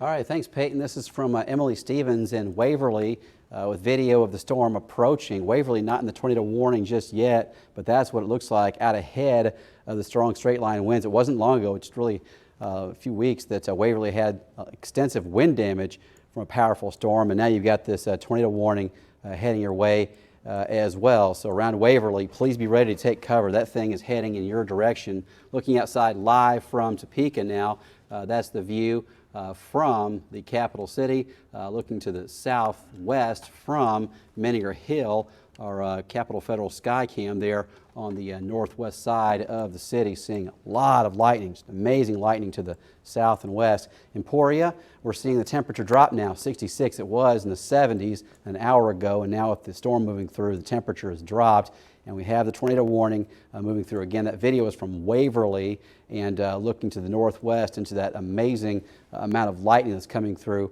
with this as well. So back onto the velocity. Again, as we were mentioning, there are several areas in this that have got spin. This isn't like the standard supercell thunderstorm that you get where you have one rotating blob with a hook echo conveniently located on the southwest part, and you can analyze the exact track and where it's going. What you've got is little embedded rotations here, and then an extremely strong burst of wind shooting out toward Olivet right there in the middle of this. Lebo, you're about to get the strong straight line winds as well. Neosho likely seeing the powerful winds right now, but I wouldn't be surprised to see a big number out of Redding for a wind gust report. Probably some damage around Redding as well. Olivet, I would not be surprised if we see Olivet with some wind damage coming from this too. So putting in motion, you can see the bow segment still taking the same shape, still shaped like a bow right in the middle of it. You've got kind of like an arrow shooting toward Olivet right now with some of the stronger straight line winds that are moving in your direction. And again, it's a tornado warning that includes Osage County, the northwest part of Coffee, and the eastern part of Lyon. So if you're in Lyon County, you're hearing tornado warning. If you're in Emporia, now it's actually been dropped. That part of the warning's been dropped for Lyon. So you're no longer in the tornado warning. I was going to say, if you're hearing it on your weather radio, you don't have a tornado warning. And for Emporia, it was just for Lyon County. But now, this new update, the part of the tornado warning that was for Lyon has been dropped at this point, but Osage and Coffee continue. And the Weather Service says that they see at 10:20, right about now, capable tornadoes located along a line from Osage City to Melbourne to near Lebo, moving southeast at 35. So it is speeding up.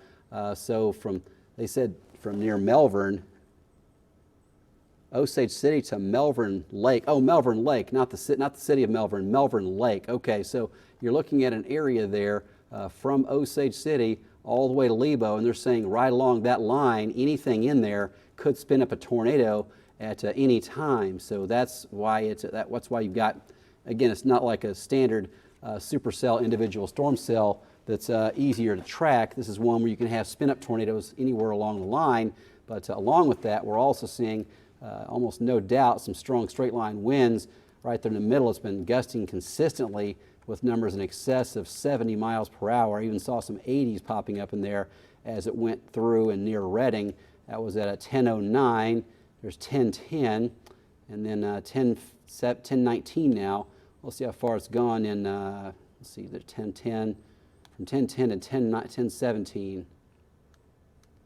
Let's see how far we went there. All right, so distance from Redding to the end of that, about 8 miles in 10 minutes. So this thing's going faster than 35 miles per hour at this point, but it's going toward Olivet, around Olivet, almost certainly getting powerful straight line winds in the next few moments. If you're in Melbourne, expect to see strong straight line winds. Waverly, expect to see strong straight line winds. It's coming your way. There's really no way around that. It's not going to fall apart before it gets into those communities. Now, looking outside go back to the tower camera in Emporia, and it looks like the worst of this certainly went by Emporia, staying just off to the east. We had the reports of potential tornadoes to the north in the northern part of the county, and now we're seeing the rotations around areas like Osage City and Olivet, but really it looks like it's almost certainly a strong straight line wind event across areas near Olivet, Osage City, approaching Waverly in the next few minutes as well.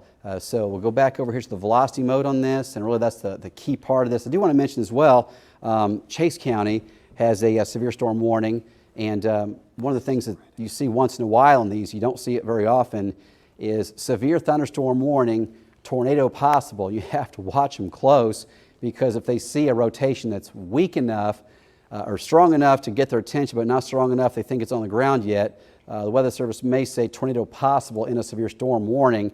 And that's this dude over here. It's got a little spin just southwest of Cottonwood Falls and west of Strong City. There was while you're talking about that here, go ahead.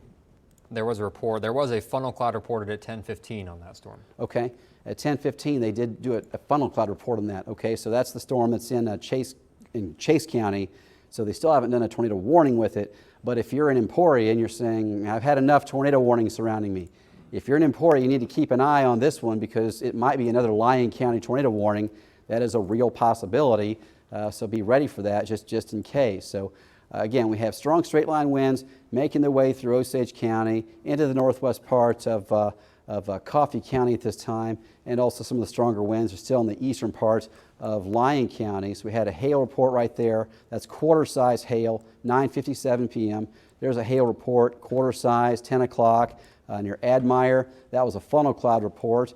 That was near Eskridge at 9:50 p.m. So we've had some funnel clouds reported out of this as well. And as Peyton mentioned a few moments ago, we had this funnel cloud reported near Metfield Green, reported by a storm chaser in Chase County. So we have a funnel cloud there with that in Chase County. So if you're in Lyon County, it's certainly possible to have another tornado warning issued. I'm not saying it's going to happen, but if there's a funnel cloud one county west of you, heads up, it's a possibility that you may not be done with tornado warnings yet in Lyon County. That may come your way as well. So back on the velocity, I'm really concerned about this area. It's getting farther away from the radar, so that does make a difference on how things look on the velocity values, but it does not mask the fact that we've got this area that's shaped a bow shape right there, easily picked out, and we have a core here of stronger straight line winds that could easily be in excess of 70 miles per hour, and some spots might even go as high as 80. Peyton. All right, yeah, so that's kind of up to speed on everything that's going on right now. Again, the strongest portion of that line in southwestern Osage County. I want to touch on that Chase County storm real quick. The rotation has weakened a little bit here in that newest scan there out of the southwest of Cottonwood Falls, but we still need to watch it, as Jeremy was talking about.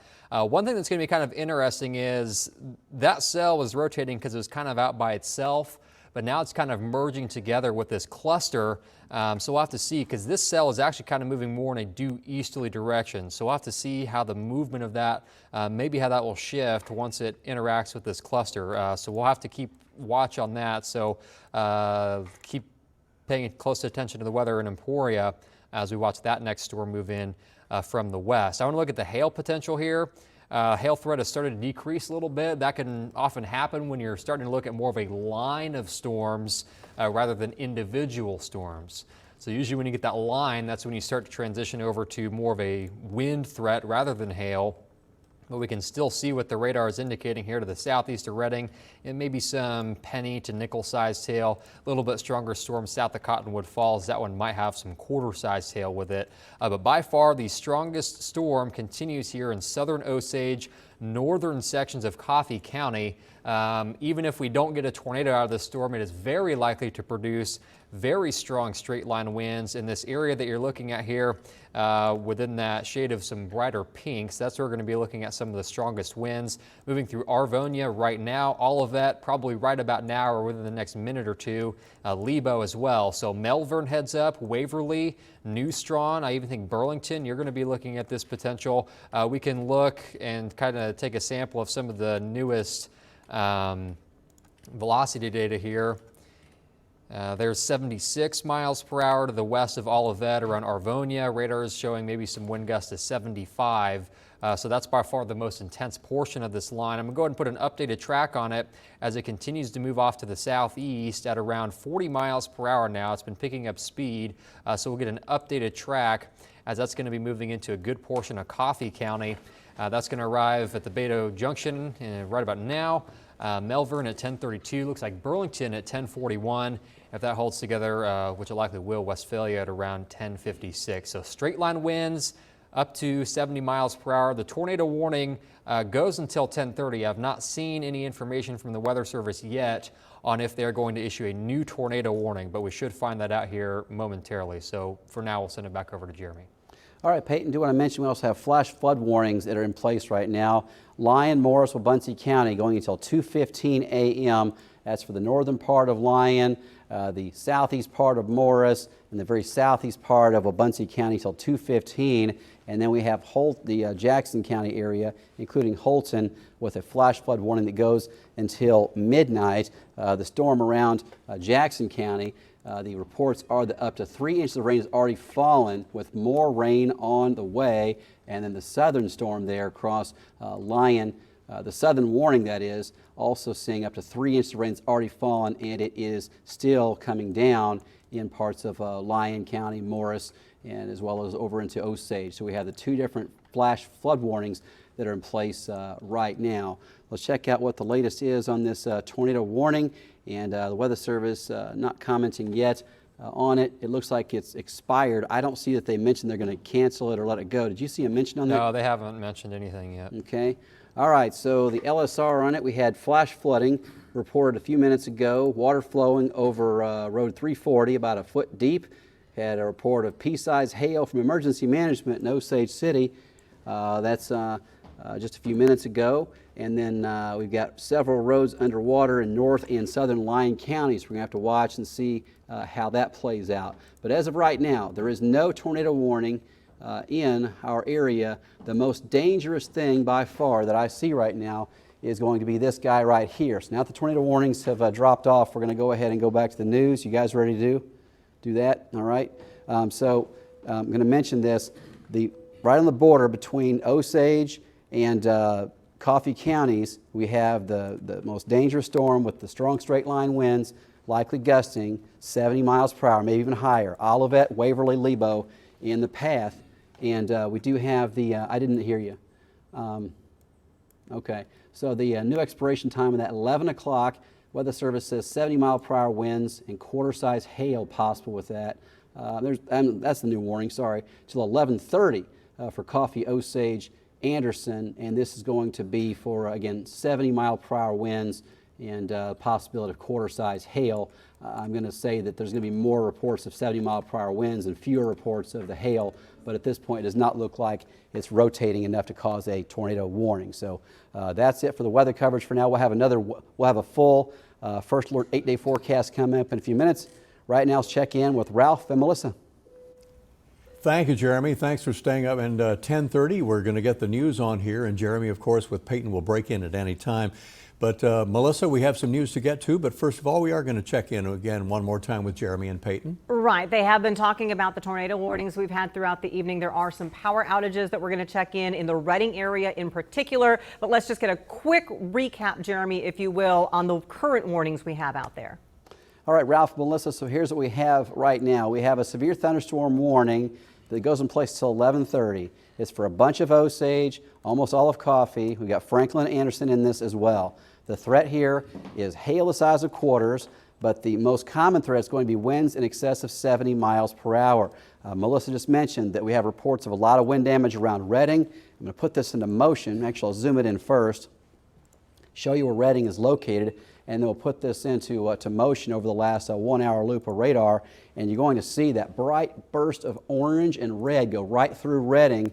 That's winds probably 80 miles per hour close to it, and it's almost right on top of Waverly. If you're in Waverly, you need to stay inside and treat this like a tornado around Waverly, New Strawn. You should be taking cover inside your house, away from windows, lowest level of the house, even a good idea. But again, strong straight line winds rolling down toward John Redmond Reservoir, New Strawn, Waverly, Melbourne, Williamsburg, ultimately over into areas like Harris. Your first alert 8-day forecast is coming up in a few minutes. Thank you, Jeremy. So at this point here at the 10:30 hour, mostly those advisories about straight line winds. Just a quick program note for the Late Show fans with Stephen Colbert. That's on MeTV over on 13.2. I know you're going to stay here with us, though, and catch up on the news, as one of the big stories happened from KDOT today and the Polk Quincy Viaduct. That nearly 60-year-old bridge through downtown Topeka is making the list of major projects for the Department of Transportation's radar for 2020 and into next year. 13's Grant Stevens has a look at what it'll mean. The Polk Quincy Viaduct is in need of more than a facelift. It needs replacing. This project is critical to Topeka, to Northeast Kansas, to the 22 other counties in our state that are served by I-70, and to the nation's highway system as a whole. The $234 million project would bring big changes. Anybody who's gone over this stretch of highway knows that that S-curve as you come through downtown makes your hair stand on end, and so that will be eased. The layout will be changed so that that curve won't be so dramatic. The entire viaduct will be torn down and replaced with a 6-lane version about a block north, easing the angle of the curve and updating the outdated stretch of highway. It needs to be rebuilt in order to make sure that it stays safe. That curve and the aging, deteriorating condition of the bridge put it on a track to where the day could come when we are talking about a current safety issue. Easing up that curve is one of the most important aspects of rebuilding this viaduct. But the project itself is actually even bigger, stretching all the way from California down to McVicker. Businesses have been aware of the plans for nearly a decade. A number of them that I've spoken to their sentiment is, look, we know this is coming, let's just get it done. It's literally been looming over their heads for 8 years. The project is part of a program called the Eisenhower Legacy Transportation Program, or IKE. In the short term, they put people to work during the design and construction phases of the project. In the long term, by making our transportation system more efficient, we can drive down the cost of shipping goods, which keeps our businesses competitive and provides opportunities for them to expand. Don't expect to see a wrecking ball anytime soon. It'll take years of planning and design, but this is a big first step on the long road ahead. Redone so that it no longer represents a choke point, it actually facilitates the movement of goods and people across the area. In Topeka, Grant Stevens, 13 News. And of course, for years, we've reported the stories of some of those semi-trucks that had not navigated that curve downtown. You can find the list of other KDOT projects included in the IKE plan at WIBW.com. I want to bring you up to date on the Evergy power outage report as we've talked about the storm reports in Lyon into Osage County. The major ones right now, this is just northwest of Reading with 183 out, and in the Allen area 123. So that is where we've been talking about the strong storms. That is what Evergy's map is showing at this point. Let's take a look at another set map for you, the map of COVID-19 numbers in the state of Kansas. We have now topped 7,700 confirmed cases in the Johns Hopkins data. That's up about 150 since we checked this at 6 o'clock since the pandemic began. Governor Laura Kelly, with all of these reports coming in, is slowing plans for reopening the state tonight. The governor issued a new executive order outlining what she calls phase 1.5. She said the rate of daily spread has not fallen enough to fully move to phase 2 Monday. So instead, bars and nightclubs will remain closed instead of being allowed to open at 50% capacity, as was the original timeline. Also remaining closed, community centers, movie theaters, organized sports facilities, and practices. Those also were slated to reopen Monday. Fitness centers will be allowed to open, but no group classes. Locker rooms may only be used for restroom facilities. Salons may open, but by appointment only. And gatherings will remain limited to 10 people or less. The initial timeline called for raising that to 30. But again, this new phase 1.5 will now be in place for at least another 2 weeks. That's at least until June 1st. We have a link to the full details about this on WIBW.com. The Shawnee County COVID-19 response team says the county will follow suit with the governor's plans, and they already had made a few modifications from the original schedule before this was announced today. Dr. Gianfranco Pizzino outlined the situation at this morning's Shawnee County Commission meeting. They already plan to limit gatherings to 10 people or less. Pizzino said the ratio of positive to negative COVID-19 cases is going down, but that's because hospitals are starting to test people who do not have symptoms. As the county begins to reopen, Pizzino urges everyone to abide by the guidelines. It's critical situation I can imagine, though, is one in which an infectious person decides to deliberately ignore the order to be on isolation. I think those are two situations in which I would not hesitate to send law enforcement to say either you're doing nicely or they're going to do it for you. Shawnee County health officials also announced plans to begin some mobile testing services. Those would still be only for people with symptoms. The process to decontaminate N95 masks for reuse is underway in the state of Kansas, as more than 300 healthcare providers and first responders in the state have signed up to use the system that's been put into place at Forbes Field. The federal government, as we told you, has contracted with the science technology company Battelle to supply the sterilization units to 35 different states, including us. Hospitals and first responders send their used masks, and those handling them wear level 4 protective equipment and spray down the sealed boxes with 70% ethanol for extra caution before they're sent back. This process takes up to 72 hours. We're certainly satisfied that the science is there that backs this up. FDA is also, they've signed off on it. Otherwise we wouldn't be here. So, we're very confident that this is an effective process. Curran went on to say masks can be decontaminated up to 20 times. Each unit could be cleaned using 10,000 masks a day. Scientists at Kansas State's College of Veterinary Medicine continue their research into COVID-19 and the causes of it. Researchers in the Diagnostic Medicine Department at License A Technology that might lead to production of an antiviral drug, a drug to treat various strains of related viruses. Another professor led a team to develop 3 patent-pending experimental immunogens that might lead to protection against COVID-19. The college goes on to work with the World Health Organization and the National Institute of Infectious Diseases. The U.S. Senate unanimously passed Senator Jerry Moran's suicide hotline bill. Senators Cory Gardner, Tammy Baldwin, and Jack Reed joined Moran in introducing that legislation originally back in October. Just like you dial 911 for an emergency, you could dial 988 for a mental health emergency. The new line would include the Veterans Crisis Line for veteran-specific mental health support. The bill also allows states to collect fees to ensure local call centers are able to support increased call volumes. A Kansas-born public health official testified before Congress over his firing from the National Institutes of Health. Dr. Rick Bright has served as director of the Biomedical Advanced Research and Development Authority. He says he was removed last month from his job directing a vaccine team because he refused to advocate for the widespread use of hydroxychloroquine, the malaria drug President Trump has cited as a possible remedy to COVID-19. Bright was born in Hutchinson. He told the House Subcommittee on Health today why he decided to speak out. If we fail to improve our response now, based on science, I fear the pandemic will get worse and be prolonged. There will be likely a resurgence of COVID-19 this fall. Without better planning, 2020 could be the darkest winter in modern history. Health and Human Services officials say Bright's complaint is one-sided and full of misinformation. Police have taken a person into custody following a standoff. As 39-year-old Stacy Bennett has been arrested after that standoff with police near 17th and Lincoln late today. He had a warrant for absconding parole. The original charges regarded narcotics. Topeka police say their officers were helping the Shawnee County Parole Office and that Bennett had barricaded himself in the home at 17th and Lincoln, refusing to come out for several hours. They convinced him to peacefully surrender at around 5:30 this afternoon. Nobody there was injured.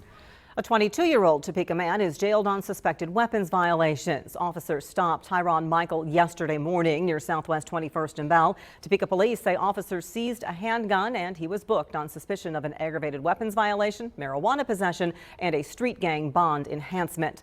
Another Topeka man was arrested in Jackson County. Deputies pulled over Aaron O'Brien yesterday for a traffic infraction near 118th Road. They found meth in his vehicle. He was booked for possessing meth and drug paraphernalia and driving while suspended.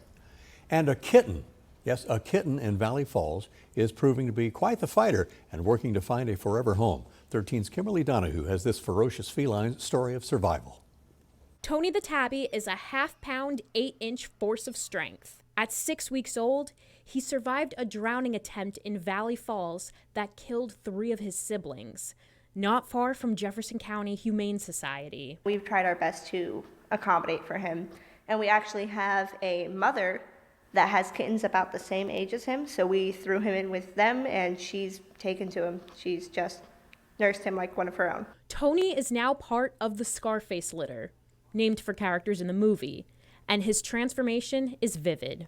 Oh, well, he was pretty scared at first, but now I'd say that he's pretty adventurous. If you don't see him sleeping, he likes to sleep all the time. He's crawling all over the rest of his brothers and sisters and just, playing with them. In a post to Facebook earlier this week, the Humane Society stressed exploring options for animals you can't keep instead of harming them. Amber Dixon says she's never seen a story like Tony's since she started working at the shelter 4 years ago. We've had some that were just neglected, but never any that were people were purposely trying to kill them. The Humane Society says it is there so what happened to Tony's siblings does not happen again. If there's an overpopulation, let someone know, because there's always ways around it. Either bring them in even if they're feral, they still have a chance of being adopted. Tony here is a very social cat. So the Humane Society says that he would be a great family cat with furry friends to play with. In Valley Falls, Tony and Kimberly Donahue, 13 News. Kimberly, thank you very much. Well, when he's ready, I think the reaction is going to be pretty strong, as Tony right now not ready to be adopted just yet. But if you're interested, we have a link to the adoption application at WIBW.com as well. I think that's the only reason Kimberly didn't sneak Tony back with her today. Right. He still needs a little Otherwise, more yeah. tender, loving care. He's got a few restrictions on him for right now. Well, 13 is at 10:30 tonight, and we'll continue as a couple of Junction City parents want to honor their grads in person and how they're going to be planning on doing that.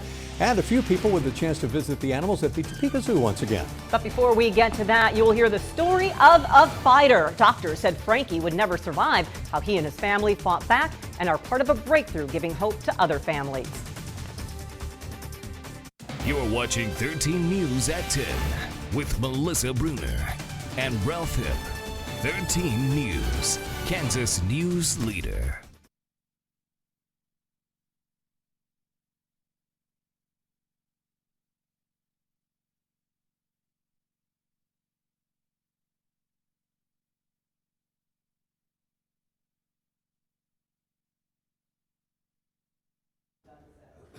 Huh?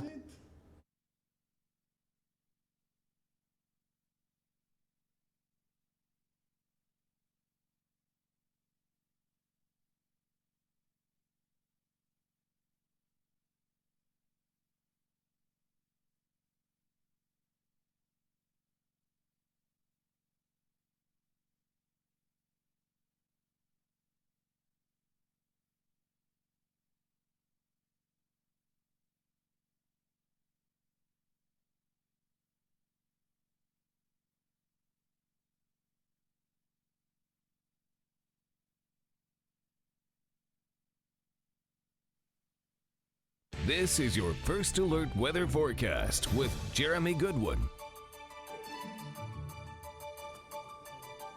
All right, we had a wild evening of severe weather and it's still ongoing for areas across Osage and Coffee County. Here's what we have, a live look outside now from Topeka, from Menninger Hill. A lot of lightning to the southwest and still likely to see more rain in Topeka tonight. The risk of seeing a severe storm this far north tonight is lower, but that view from the Capitol Federal Skycam looking south and west. Look at Emporia, downpours of rain. Around Emporia, we've seen a few inches of rain already, especially just north of town, but flash flooding potential continues, and our computer models are indicating that Emporia, much of Lyon County, could still see an additional 1 to 3 inches of rain on top of what's already fallen tonight. So 63 degrees, heavy rain, dew point 58 degrees, and you can see the extraordinary rain still coming down around Emporia, extending over into Osage County, northern parts of Coffee County near Burlington, and the severe thunderstorm warnings continuing for Anderson, Coffee, Franklin, Osage till 11:30 p.m. We've got it till 11 o'clock for this portion of the warning going for Coffee, Lyon, Osage for some strong straight line winds, but that one expires in a few minutes. This is the most dangerous thing we have going right now as far as winds. There are no tornado signatures showing up on radar, but this batch of wind that just rolled through Waverly, no doubt bringing your second round of wind damage just in this month of May alone. Melbourne, Olivet, you saw some wind damage earlier this month, so did Lebo, rolling through those same areas. Melissa mentioned earlier, Reading, the area has some power outages from the strong winds just about an hour ago. And it looks like you're going to have more wind damage for Waverly, down to John Redmond Reservoir, and the Burlington area dealing with more of this. As we zoom out, it's calm from Manhattan back to the northwest. around Washington, Marysville. The severe storm watch still goes till midnight, but the real areas that have the severe warnings going on still to the south. So still likely to see a few storms developing farther to the north, but the risk is certainly lower. We have a flash flood warning in place for this area, eastern Morris, including Council Grove, all the way over to Allen, just north of Emporia. This area, this bullseye, 3 to 4 inches of rain have already fallen, and more is falling right now. Jackson County, flash flood warning until midnight. We've got a flash flood warning for Brown County till 1:30 a.m. A couple of bullseyes here of 2 to 3 inches of rain in Jackson and Brown counties as well. If you have to be on the roads tonight, the saying is turn around, don't drown. I went through that last year myself. I couldn't get home at 4 in the morning after covering storms all night. Water rolling across my road, thought should I do it or not? And I didn't. And the next morning I watched that and I saw that road had in fact washed out. I would have driven right into a lake more than likely. So I could have been a lesson there, and thank God I was not. But I'm telling you, turn around, don't drown. If you've got flood water on the road across in front of you, don't chance it. Here's future radar through tomorrow morning. We're seeing the storms really start to take a break and then probably rolling back northward through noon. The afternoon tomorrow looks to be dry, but look at this. Supercast picking up some bullseyes of 2/3 of an inch to maybe even 2 or 3 inches, mainly to the south. So the heavy rain continues tonight for areas like Chase County, Lyon County, Osage, Coffee. You could still see more flash flooding with the storm chances really wrapping up by noon tomorrow. And then we'll see more rain chances moving in on Saturday. However, Sunday looks nice for a second half of the weekend. And next week we start to feel more like summer. All right, Jeremy, thank you very much, and great job by Jeremy and Peyton Sanders keeping an eye on all that tonight. Don't go to bed yet. You'll see how area schools are showing love for their grads as 13 News continues. But first, a local boy played a role in finding the first ever treatment for a rare disease. You'll meet Frankie next.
You're watching 13 News, Kansas News Leader.